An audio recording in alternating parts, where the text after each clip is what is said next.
YouTube ಚಾನಲ್ಗೆ ಸ್ವಾಗತ. ಇದೇ ರೀತಿಯ ಉದ್ಯೋಗ ಮಾಹಿತಿಗಳಿಗಾಗಿ ಚಾನಲ್ನ ಸಬ್ಸ್ಕ್ರೈಬ್ ಮಾಡಿಕೊಳ್ಳಿ. ಹಾಗೆ ಇದುವರೆಗೂ ಯಾರು ನಮ್ಮ ಟೆಲಿಗ್ರಾಮ್ ಮತ್ತು ವಾಟ್ಸಪ್ ಗ್ರೂಪ್ಗಳಿಗೆ ಜಾಯ್ನ್ ಆಗಿಲ್ಲ, ಈಗಲೇ ಜಾಯ್ನ್ ಆಗಿ ಹೆಚ್ಚಿನ ಉದ್ಯೋಗ ಮಾಹಿತಿಗಳಿಗಾಗಿ. ಫ್ರೆಂಡ್ಸ್, ಕರ್ನಾಟಕ ಲೋಕಸೇವಾ ಆಯೋಗದಿಂದ ನೋಡಿ, ಇಲ್ಲಿ Karnataka public service commission, Karnataka ಲೋಕಸೇವಾ ಆಯೋಗದಿಂದ ಹೊಸ ಅಧಿಸೂಚನೆ ಬಿಡುಗಡೆಯಾಗಿದೆ ನೋಡಿ. ಬೋತ್ ಮೇಲ್ ಆ್ಯಂಡ್ ಫಿಮೇಲ್, ಪುರುಷ ಮತ್ತು ಮಹಿಳಾ ಅಭ್ಯರ್ಥಿಗಳು ಇಬ್ಬರು ಅರ್ಜಿಗಳನ್ನು ಸಲ್ಲಿಸಬಹುದು. ಹಾಗೆ ಕರ್ನಾಟಕದ ಯಾವುದೇ ಡಿಸ್ಟಿಕ್ಕಿಂದ ಕೂಡ ನೀವು ಈ ಒಂದು ಹುದ್ದೆಗಳಿಗೆ ಅರ್ಜಿಗಳನ್ನು ಸಲ್ಲಿಸಬಹುದಾಗಿರುತ್ತೆ. ಬನ್ನಿ ಇದರ ಬಗ್ಗೆ, ಅಂದರೆ ವಾರ್ಡನ್ ಹುದ್ದೆಗಳಿಗೆ ನೇಮಕಾತಿ ನಡೀತಾ ಇದೆ ನೋಡಿ. ವಾರ್ಡನ್ ಹುದ್ದೆಗಳಿಗೆ ನೇಮಕಾತಿ ಇರುತ್ತೆ. ಬನ್ನಿ ಇದರ ಬಗ್ಗೆ ಒಂದೊಂದಾಗಿ ಮಾಹಿತಿಯನ್ನು ತಿಳಿಸ್ಕೊಡ್ತೀನಿ.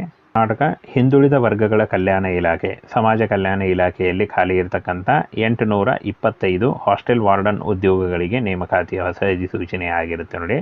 ಬೋತ್ ಮೇಲ್ ಆ್ಯಂಡ್ ಫಿಮೇಲ್, ಪುರುಷ ಮತ್ತು ಮಹಿಳಾ ಅಭ್ಯರ್ಥಿಗಳು ಇಬ್ಬರು ಅರ್ಜಿಗಳನ್ನು ಸಲ್ಲಿಸಬಹುದು. ಇನ್ನು ಈ ಒಂದು ಹುದ್ದೆಗಳಿಗೆ ಸಂಬಂಧಪಟ್ಟಂತೆ ಹಿಂದುಳಿದ ವರ್ಗಗಳ ಕಲ್ಯಾಣ ಇಲಾಖೆಯ ವಾರ್ಡನ್ ಹುದ್ದೆಗಳು ಸೇರಿದಂತೆ ಒಟ್ಟು 825 ಹುದ್ದೆಗಳು ಖಾಲಿ ಇದೆ ಅಂತ ಹೇಳಿದ್ದಾರೆ ನೋಡಿ. ಇನ್ನು ಫ್ರೆಂಡ್ಸ್, ಈ ಒಂದು ಹುದ್ದೆಗಳಿಗೆ ಅಫಿಷಿಯಲ್ ವೆಬ್ಸೈಟ್ಗೆ ಹೋಗಿ ನೀವು ಅರ್ಜಿಗಳನ್ನು ಸಲ್ಲಿಸಬಹುದು. ಹಿಂದುಳಿದ ವರ್ಗಗಳ ಕಲ್ಯಾಣ ಇಲಾಖೆಯಲ್ಲಿ ನೇಮಕಾತಿ ಇರುತ್ತೆ. ಹುದ್ದೆಗಳ ವಿವರ, ವಿದ್ಯಾರ್ಹತೆ, ವಯೋಮಿತಿ, ಅನುಭವ, ವೇತನ ಶ್ರೇಣಿ, ಆಯ್ಕೆ ವಿಧಾನ, ಇದರ ಬಗ್ಗೆ ಸಂಪೂರ್ಣ ಮಾಹಿತಿ ವಿಡಿಯೋದಲ್ಲಿರುತ್ತೆ ನೋಡಿ. ಹಿಂದುಳಿದ ವರ್ಗಗಳ ಕಲ್ಯಾಣ ಇಲಾಖೆಯಿಂದ ನೇಮಕಾತಿಯಾಗಿರುತ್ತೆ. ಆಯ್ಕೆಯ ಪ್ರಾಧಿಕಾರ ಕರ್ನಾಟಕ ಲೋಕಸೇವಾ ಆಯೋಗ. ಹುದ್ದೆಗಳು ನೋಡಿ, ವಾರ್ಡನ್ ಹಾಗೂ ಇತರೆ ಉದ್ಯೋಗಗಳಿದ್ದಾವೆ. ಇನ್ನು ಫ್ರೆಂಡ್ಸ್, ಈ ಒಂದು ಹುದ್ದೆಗಳಿಗೆ ಅರ್ಜಿ ಸಲ್ಲಿಸುವಂಥ ಅಭ್ಯರ್ಥಿಗಳಿಗೆ 825 ಹುದ್ದೆಗಳಿದ್ದಾವೆ ನೋಡಿ. ಇದರಲ್ಲಿ ಆಯ್ಕೆ ಮಾಡಿಕೊಂಡು ನೀವು ಅರ್ಜಿಗಳನ್ನು ಸಲ್ಲಿಸಬಹುದು. ಹಾಸ್ಟೆಲ್ ವಾರ್ಡನ್ 150 ಹುದ್ದೆಗಳು, ಅಡಿಗೆಯವರು 300 ಹುದ್ದೆಗಳು, ಅಡುಗೆ ಸಹಾಯಕರು 300 ಹುದ್ದೆ, ರಾತ್ರಿ ಕಾವಲುಗಾರ 75 ಹುದ್ದೆಗಳಿದ್ದಾವೆ ನೋಡಿ. ಇಷ್ಟೊಂದು ಹುದ್ದೆಗಳಿದ್ದಾವೆ. ಈ ಒಂದು ಹುದ್ದೆಗಳಿಗೆ ಆಯ್ಕೆ ಮಾಡಿಕೊಂಡು ನೀವು ಅರ್ಜಿಗಳನ್ನು ಸಲ್ಲಿಸಬಹುದು. ಇನ್ನು ವಿದ್ಯಾರ್ಹತೆ SSLC, PUC ಹಾಗೂ ಎನಿ ಡಿಗ್ರಿ ಮಾಡಿದಂಥ ಅಭ್ಯರ್ಥಿಗಳು ಈ ಒಂದು ಹುದ್ದೆಗಳಿಗೆ ಅರ್ಜಿಗಳನ್ನು ಸಲ್ಲಿಸಬಹುದು. ಹಾಗೆ BEd ಕೇಳಿದ್ದಾರೆ ನೋಡಿ, BEd ಆಗಿದ್ದರೂ ನೀವು ಅರ್ಜಿಗಳನ್ನು ಸಲ್ಲಿಸಬಹುದು.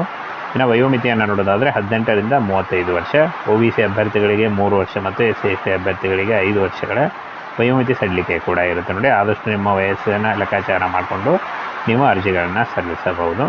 ಪರಿಶಿಷ್ಟ ಜಾತಿ, ಪರಿಶಿಷ್ಟ ಪಂಗಡ ಒಂದು ಅಭ್ಯರ್ಥಿಗಳಿಗೆ 5 ವರ್ಷಗಳ ವಯೋಮಿತಿ ಸಡಿಲಿಕೆ ಇದ್ದರೆ, 2A 2B ಮತ್ತು 3A 3B ಅಭ್ಯರ್ಥಿಗಳಿಗೆ 3 ವರ್ಷ ಇರುತ್ತೆ. ವಿಕಲಚೇತನ ಅಭ್ಯರ್ಥಿಗಳಿಗೆ 10 ವರ್ಷಗಳ ವಯೋಮಿತಿ ಸಡಿಲಿಕೆ ಕೂಡ ಇರುತ್ತೆ ನೋಡಿ. ವೇತನ ಶ್ರೇಣಿ 30,000ದಿಂದ 60,000ವರೆಗೆ ಪರ್ ಮಂತ್ ಸ್ಯಾಲ್ರಿ ಆಗಿರುತ್ತೆ ನೋಡಿ. ಇದು ಜಾಸ್ತಿ ಕೂಡ ಆಗ್ತಾ ಹೋಗುತ್ತೆ. ಇನ್ನು ಆಯ್ಕೆ ವಿಧಾನವನ್ನು ನೋಡೋದಾದರೆ ಸ್ಪರ್ಧಾತ್ಮಕ ಪರೀಕ್ಷೆಯಲ್ಲಿ ಪಡೆದಿರುವ ಅಂಕಗಳ ಮೂಲಕ ಆಯ್ಕೆಯನ್ನು ಮಾಡಿಕೊಳ್ಳಲಾಗುತ್ತೆ ಅಂತ ಹೇಳಿದ್ದಾರೆ. ಇನ್ನು ಅರ್ಜಿ ಸಲ್ಲಿಕೆ ಈ ಒಂದು ಅಫಿಷಿಯಲ್ ವೆಬ್ಸೈಟಿಗೆ ಹೋಗಿ ನೀವು ಅರ್ಜಿಗಳನ್ನು ಸಲ್ಲಿಸಬಹುದಾಗಿರುತ್ತೆ. ಇನ್ನೇನು ಕೆಲವೇ ದಿನಗಳಲ್ಲಿ ಈ ಒಂದು ಹುದ್ದೆಗಳಿಗೆ ಅರ್ಜಿ ಸಲ್ಲಿಕೆ ಶುರುವಾಗುತ್ತೆ. ಆನ್ಲೈನ್ ಮೂಲಕ ಇನ್ನೇನು ಕೆಲವೇ ದಿನಗಳಲ್ಲಿ ಈ ಒಂದು ಹುದ್ದೆಗಳಿಗೆ ಅರ್ಜಿ ಸಲ್ಲಿಕೆ ಶುರುವಾಗುತ್ತೆ ನೋಡಿ. ಆಗ ನೀವು ಆನ್ಲೈನ್ ಮೂಲಕ ಅಫಿಷಿಯಲ್ ವೆಬ್ಸೈಟಿಗೆ ಹೋಗಿ ಆನ್ಲೈನ್ ಮೂಲಕ ಅರ್ಜಿಗಳನ್ನು ಸಲ್ಲಿಸಬಹುದು.